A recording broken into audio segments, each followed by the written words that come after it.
Doctor Selina হায়াত আইবির 11 নম্বর মোকদ্দমা সিদ্ধিরগঞ্জ থানার 41/6/25 জামিনের প্রার্থনা করেছি বিজ্ঞ দায়রা জজ আদালত। এবং এই মোকদ্দমাটা আইনানুগভাবে তাকে গ্রেপ্তার দেখানো হয়নি। 11 মাস পরে এই মোকদ্দমাটা দায়ের করছে। এই মোকদ্দমায় এজাহারে তার নাম নাই। আমরা বিজ্ঞ আদালতে 167-এ বলছি তাকে গ্রেপ্তার করার জন্য তার সম্পর্কে কি আছে 24 ঘন্টার মধ্যে কোর্টকে ইনফর্ম করবে। আয়ু করে নাই, সিডিও ছিল না, পার্সিডিও ছিল না, ফলে এই গ্রেপ্তারটাই ছিল বেআইনি।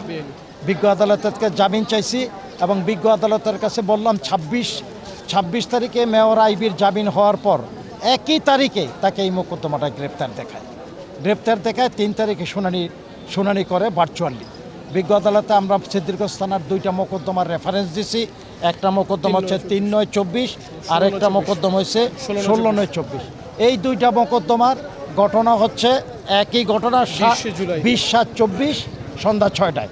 দুটোটা মোকদ্দমার ঘটনার সময় 20/7/24 সন্ধ্যা 6টায়। 2টা খুনের মোকদ্দমা একই থানায়। এই 2টা বিজ্ঞ আদালতের থেকে উপস্থাপন করলাম যে বৈষম্য বিরোধী আন্দোলনের যে স্পিরিটের সাথে সাংঘর্ষিক। এই মোকদ্দমাগুলি মিথ্যা।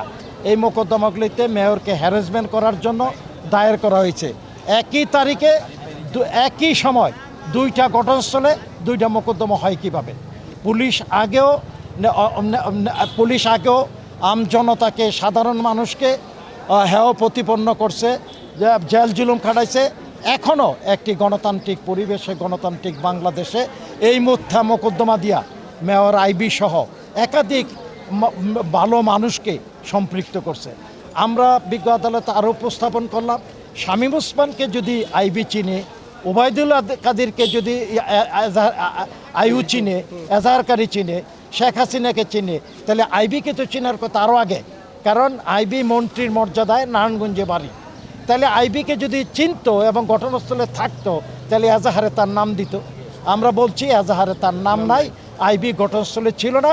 আইবি কোনো সন্ত্রাস, অন্যায়, ভূমিদস্যুতা, চাঁদাবাদ কোনো কিছুর সাথে জড়িত না।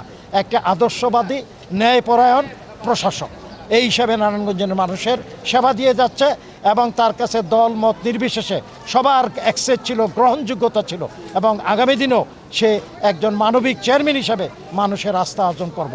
এই মিথ্যা মোকদ্দমায় আমরা দয়া পাই নাই। আমরা পরবর্তী পর্যায়ে উচ্চ আদালতে যাব।